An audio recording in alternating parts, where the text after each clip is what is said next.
Okay, in this video we're going to talk about return inspection.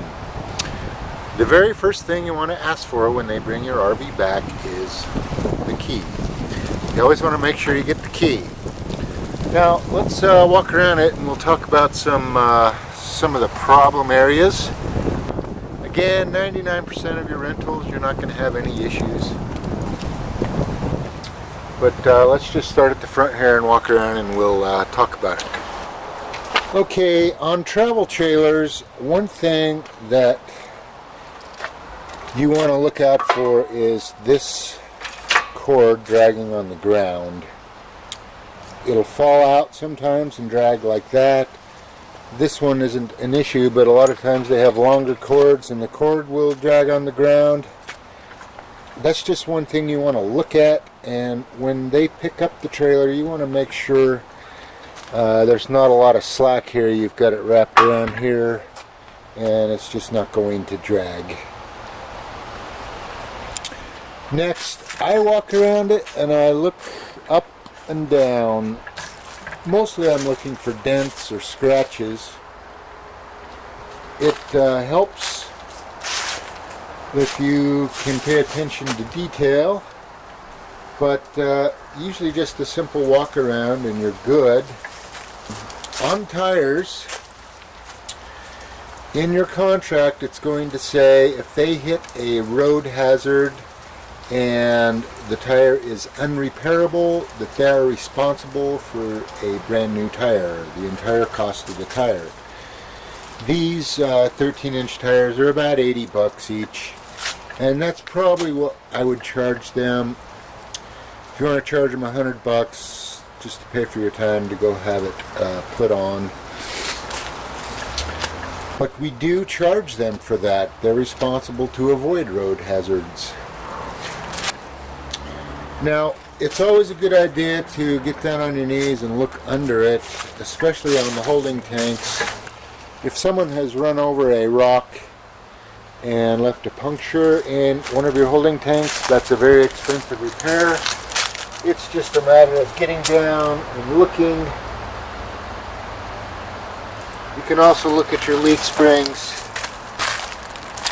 A broken leaf spring is not normal wear and tear. I would charge $250 for a broken leaf spring.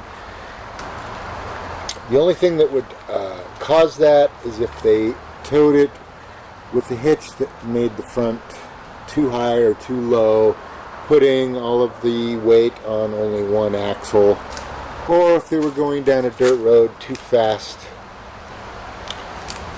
They are responsible for that. I don't let people use the awnings. I put a screw through the top of it. That screw goes through both pieces, and that normally keeps people from using it. You do want to write on here, do not use, because if you forget to tell them, they may be trying to pull that baby down and then they are going to do damage. So the do not use sign is quite helpful. Now, it is nice to have a lightweight aluminum ladder like this so that you can climb up real quick and look at the roof. One thing you'll find on the roof is they will have driven with the vent open and the wind blew it apart. They are going to be responsible for that.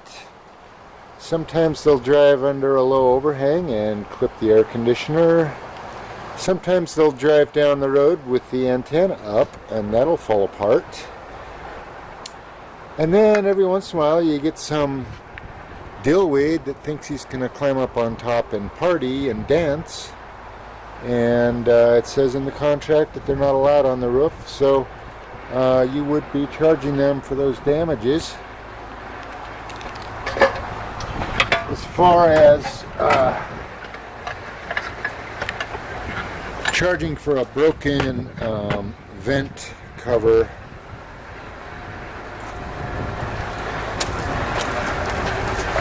I would charge $75 for that, even though I can buy one for 15 bucks. And it's about a half-hour job putting it on.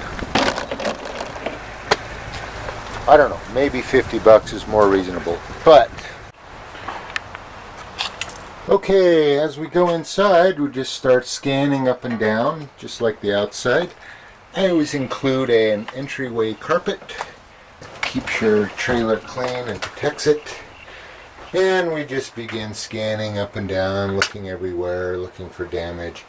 The upholstery, you want to look for stains or rips or tears, any kind of abuse. And we just continue scanning around, looking for anything weird. Check the vent again. Over here to the kitchen area. When you get to the gauges, you want to look at the black tank. That's the main one you're concerned about. This is showing 2 lights, or 1/3 of a tank. I have this trailer prepped and ready to go, so I have a gallon of water and chemical in it. But if your black tank came back showing that much, what you want to do is go outside and I'll show you. You want to keep a bucket like this around, used just for this purpose. You can take the cap off and pull the black valve and just see how much is in there. If it's full, you can take this and pour it back down the toilet and tell them they need to go dump it, or it's going to be $100 charge for you to do it. You absolutely want to charge them for that if they're not going to do it. 9 times out of 10, they're going to hook back on and go dump it. Every once in a while, you get some dillweed that thinks he's going to get away with something, and it ain't going to happen around here, buddy. Got to be a little hard-nosed here. Okay, back inside, we keep going around. You want to check the fridge, make sure it's cleaned. One thing on these fridges is people will spill milk, and it looks clean now, but in 4 days when the next renter comes to pick it up, that milk is going to be black and moldy. Just be aware of that. We check the bathroom, make sure it's clean. Everything looks good here. And so this trailer is ready to go. We can go ahead and give them a receipt for their return, and they're on their way. Okay, and that's all there is for the return inspection. There's another video talking about repairs for damages. Please watch that, and thanks for watching.